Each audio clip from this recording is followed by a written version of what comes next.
हाँ, तो आइए मेरे सभी प्रतियोगी छात्रों का हमारे YouTube चैनल सर्वोच्च अकेडमी में हार्दिक स्वागत है। देखो प्रिय छात्रों, आज मैं आपके लिए कुछ महत्वपूर्ण मुहावरे लेके आया हूँ, जो परीक्षा की दृष्टि से पूछे जाते हैं और जो महत्वपूर्ण हैं। तो उन पर हम चर्चा करने वाले हैं, क्योंकि जो पेपर आ रहा है एसएससी का, उसमें अधिकांशतः मुहावरे, लोकोक्ति ये पूछी जाती हैं। तो जो महत्वपूर्ण मुहावरे हैं उन पर हम चर्चा करते हैं। इनको मैंने लिख दिया है और इनका अर्थ मैं स्पष्ट कराता चलूँगा। लिखने का आशय ये है कि मैंने इनको पहले से इसलिए लिख दिया है कि ज़्यादा से ज़्यादा संख्या में मैं करा सकूं। अन्यथा एक समय की सीमा होती है, एक वीडियो को रिकॉर्डिंग का एक समय सीमा होती है, उसके तहत मुझे अधिक से अधिक मैं इनको लिख सकूं, इसीलिए इनको मैंने पहले लिख दिया है। अब इनका अर्थ में बताते हुए आपको बताऊंगा। और सभी को चैनल को सब्सक्राइब करो और शेयर किया करो, लाइक अवश्य किया करें। तो थैंक्स मित्रों, चलिए शुरुआत करते हैं। जैसा कि आपको दिख रहा है कि महत्वपूर्ण मुहावरे लिखा हुआ है लेक्चर 1। तो मुहावरा होता क्या है, पहले मुहावरे की परिभाषा देख लो। मुहावरा क्या होता है? एक ऐसा वाक्यांश, कोई ऐसा वाक्यांश। मुहावरा पहले पूर्ण वाक्य नहीं होता है, पहली बात तो ये है। मुहावरा एक वाक्यांश होता है, कोई ऐसा वाक्यांश जो अपने साधारण अर्थ को छोड़कर एक विशिष्ट अर्थ देता है, उसे मुहावरा कहते हैं। तो मुहावरे की परिभाषा हुई कि एक ऐसा वाक्यांश जो पूर्ण नहीं होता है, पूर्ण तो नहीं होगा, वाक्यांश है जो अपने साधारण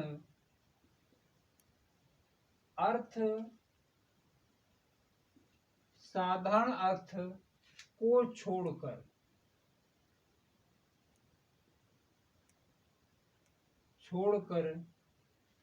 एक विशिष्ट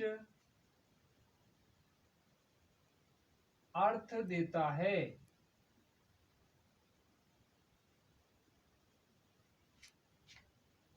ऐसा वाक्यांश जो अपने साधारण अर्थ को छोड़कर एक विशिष्ट अर्थ देता है, उसे मुहावरा कहते हैं। यानी साधारण अर्थ का मतलब क्या है? साधारण अर्थ का मतलब जो वास्तव में उसका अर्थ है। अगर वास्तव में वही अर्थ दिया तो मुहावरे में कोई रोचकता नहीं आएगी। तो भाषा में जो रोचकता आती है वो मुहावरों के प्रयोग से आती है। तो आप इन्हें देखेंगे, जैसे ये दिए हुए हैं, इनके अर्थ मैं आपको बताता हूं। जैसे मान लो पहला उदाहरण है अंग गिरना, अंग उभरना। अंग उभरना, अंग उभरने का साधारण अर्थ लिया जाए तो क्या है? उभरना का मतलब है, जैसे विशिष्ट अर्थ में आएगा, अंग उभरना जवानी के लक्षण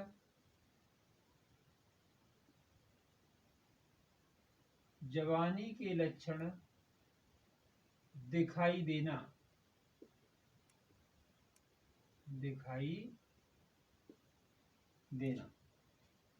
अंग उभरना का मतलब है कि जवानी के लक्षण दिखाई देना, उसे कहते हैं अंग उभरना। अगला है अंग अंग टूटना। अंग अंग टूटने का मतलब है, अंग अंग टूटने का मतलब होता है थकान होना। जैसे थकान होना, जैसे आप किसी कार्य को करते हैं तो कार्य करते हुए थक जाते हैं तो कहते हैं आज तो अंग अंग टूट रहा है। तो इसका मतलब क्या है, आप बुरी तरह थके हुए हों। तो ये सब इसको क्या कहते हैं, अंग अंग टूटना का मतलब थकान होना, परेशान होना, अंग अंग टूटना। अगला है अंग अंग फड़कना। अंग अंग फड़कने का मतलब होता है यानी उत्साह के साथ, स्फूर्ति के साथ अंग अंग फड़कना,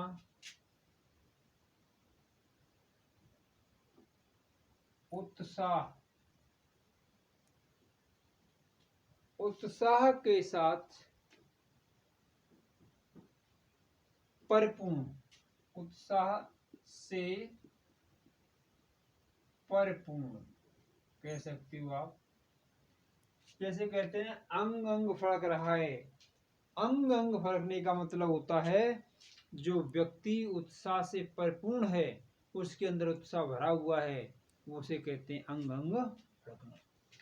अगला है अंग अंग फूले न समाना। अंग अंग फूले न समाना का मतलब है अत्यधिक खुशी महसूस करना, अत्यधिक प्रसन्न होना, अधिक प्रसन्न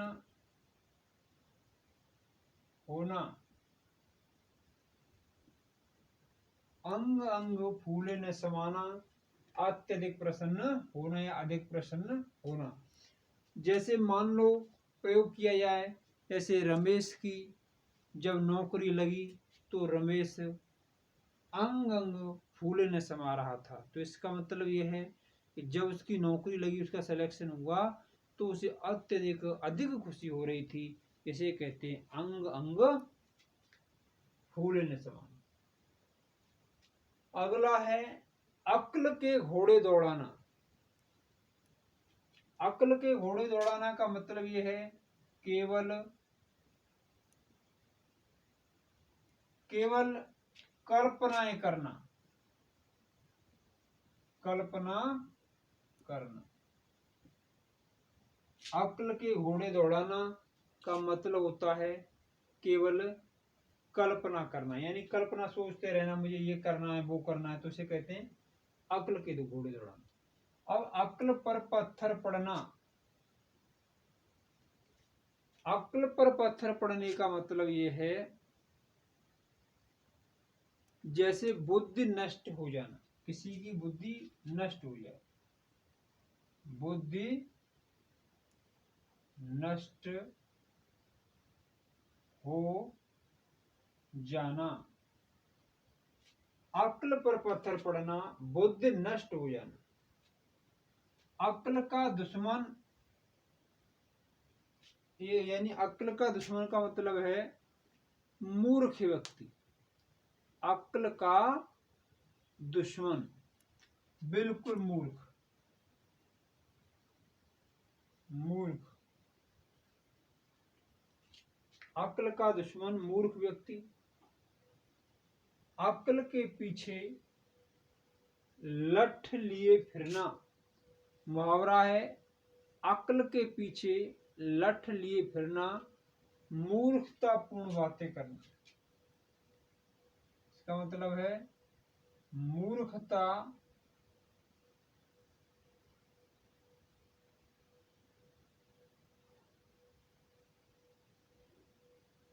मूर्खता पूर्ण बातें करना। अक्ल के पीछे लठ लिए फिरना का मतलब है मूर्खतापूर्ण बातें करना। अगला है अंग गिराना।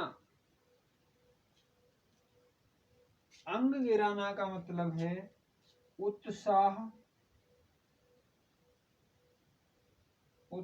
न दिखाना। अंग गिराना का मतलब है उत्साह न दिखाना। ये हो गया। अगले हैं सिर से संबंधित। सिर से संबंधित है कि सिर फिरना का मतलब होता है, सिर फिरना का मतलब पागल होना। कहते नहीं वो सिर फिरा है, पागल व्यक्ति है। सिर फिरना, पागल होना। सिर पर कफन बांधना। सिर पर कफन बांधने का मतलब है मरने के लिए हर समय तैयार रहना। मरने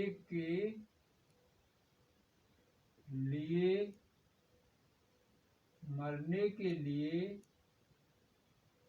हर समय तैयार रहना। सिर पर कफन बांधना, मरने के लिए हर समय तैयार रहना। ये है सिर पर कफन बांधने का मतलब।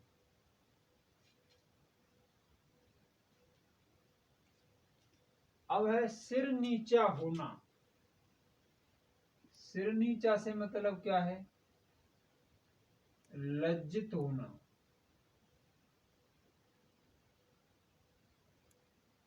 लज्जित होना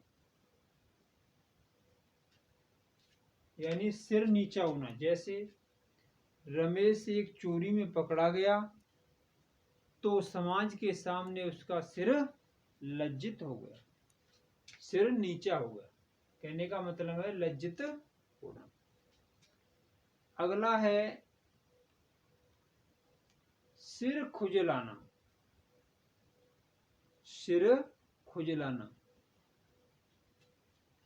सिर खुजलाना का मतलब है बहाना बनाना। बहाना बनाना। सिर खुजलाना का मतलब है बहाना बनाना।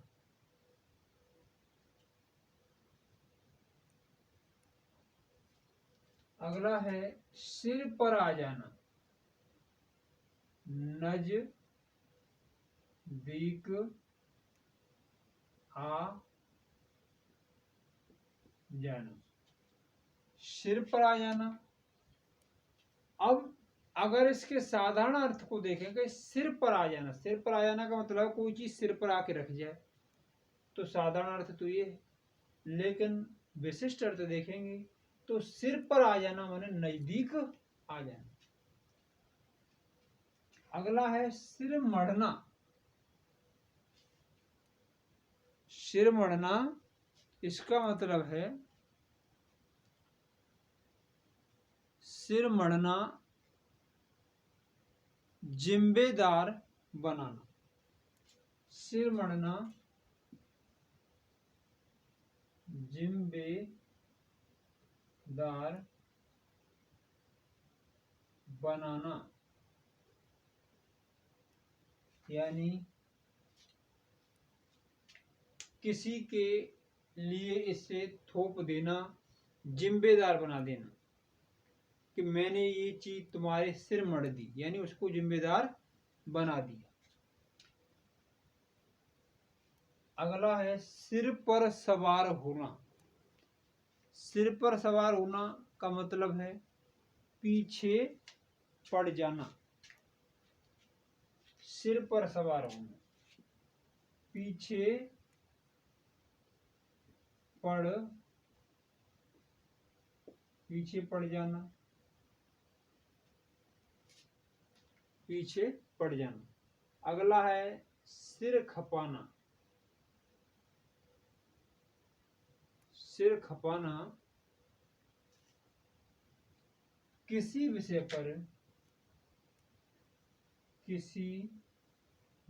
पर गंभीर चिंतन करना, गंभीर चिंतन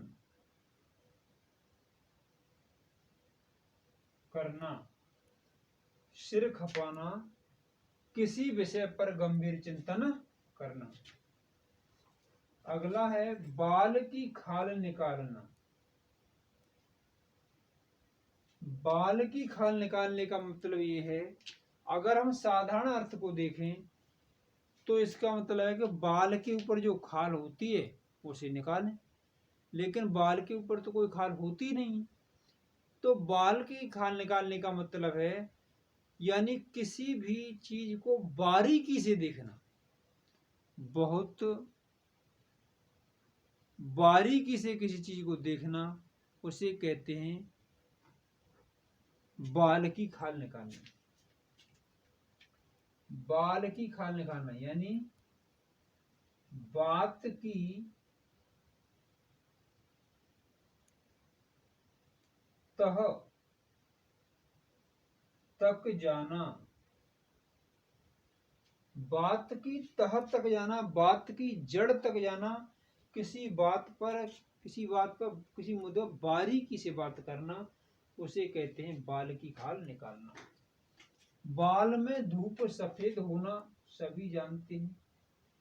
अनुभवी होना, अनुभवी होना, कहते हैं कि ये मेरे बाल धूप में सफेद नहीं हुए हैं, इसका मतलब ये है उसे अनुभव है। अनुभवी होना, बाल धूप में सफेद होना का मतलब अनुभवी होना। आंसू पोंछना और आंसू पीना,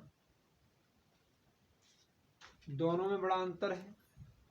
आंसू पोंछना का मतलब है धीरज बंधाना,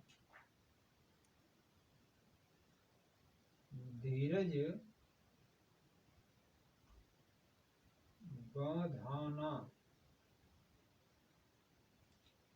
धीरज बंधाना, किसी व्यक्ति को सांत्वना देना, उसके दुख में शामिल होकर उसे यानी सही तरीके से उसे समझाना, उसे कहते हैं आंसू पोंछना, किसी व्यक्ति को धीरज बनाना।